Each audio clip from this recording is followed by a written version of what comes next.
भाजपा के fire brand नेता योगी आदित्यनाथ जब साल 2017 में पहली बार उत्तर प्रदेश के मुख्यमंत्री बने थे, तब से अपनी कट्टर हिंदुत्ववादी छवि को लेकर काफी सतर्क। हालांकि लोकसभा चुनाव के बाद यूपी के बदले सियासी हालात के बाद वह अपने पुराने रूप में फिर से लौटते हुए दिखाई दे रहे हैं। यह बदलाव उनके हालिया बयानों और फैसलों में साफ तौर पर देखा जा सकता है। योगी आदित्यनाथ की अपनी पुरानी छवि में वापसी का यह सिलसिला उस समय सामने आया जब यूपी भाजपा में आंतरिक मतभेद चरम पर है और यह कयास लगाए जा रहे हैं कि क्या भाजपा का शीर्ष नेतृत्व योगी आदित्यनाथ को मुख्यमंत्री पद से हटाने में मौके खोज रहे हैं। दरअसल बीते दिनों यूपी की राजनीति में खासतौर पर योगी आदित्यनाथ के संदर्भ में कुछ ऐसे सियासी घटनाक्रम देखने को मिले हैं जिसने इस बात की ओर इशारा किया कि उत्तर प्रदेश के मुख्यमंत्री अपनी समन्वयवादी प्रशासक की छवि को बदलने की कोशिश कर रहे हैं। यह पहली बार तब दिखा था जब उन्होंने राजधानी लखनऊ की दो हिंदू बहुल कॉलोनियों जिनमें पंतनगर और इंद्रप्रस्थ नगर के लोगों का आश्वस्त किया कि सिंचाई विभाग के नोटिस के बाद भी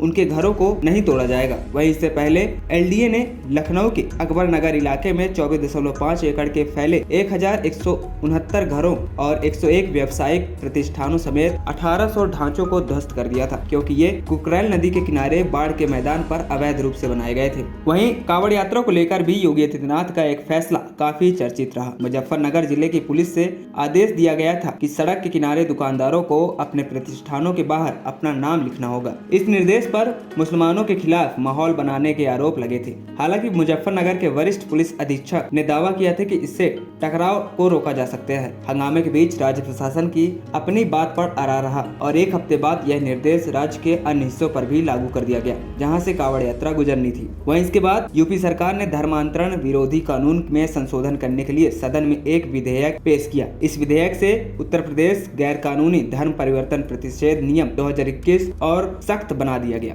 यूपी विधानसभा में इस विधेयक को पेश करते हुए योगी आदित्यनाथ ने कथित लव जिहाद को खत्म करने के अपने इरादों को दोहराया। इतना ही नहीं, योगी आदित्यनाथ ने पुलिस अधिकारियों को निर्देश दिया कि एंटी रोमियो स्क्वाड को फिर से एक्टिवेट किया जाए, जिसे साल 2017 में राज्य की कमान संभालने के बाद उन्होंने पहली बार लॉन्च किया था। वहीं 2019 के आसपास जब ऐसी रिपोर्ट सामने आई थी कि स्क्वाड के लोग सार्वजनिक स्थानों पर जोड़ों को परेशान कर रहे हैं, तो इस टीम को निष्क्रिय कर दिया गया था। वहीं इसके साथ योगी ने बीते दिनों राम मंदिर आंदोलन के ध्वजवाहक परमहंस रामचंद्र दास की प्रतिमा का अनावरण करते हुए सनातन धर्म को खतरे में डालने वाले संकट के खिलाफ एकजुट होने की अपील की। राम मंदिर के निर्माण का जिक्र करते हुए उन्होंने कहा कि यह अंतिम मंजिल नहीं है, बल्कि एक पड़ाव है और सनातन धर्म को सुरक्षित करने के लिए सभी को एकजुट होना चाहिए। योगी आदित्यनाथ ने बांग्लादेश संकट पर और पड़ोसी देशों में हिंदुओं की स्थिति पर बात कही। उन्होंने आरोप लगाया कि विपक्ष वोट बैंक की राजनीति के कारण इस बारे में चुप है। बता दें, योगी आदित्यनाथ की राजनीतिक यात्रा अपने गुरु महंत अवैधनाथ के राजनीतिक से संन्यास लेने के बाद 1998 में शुरू हुई थी,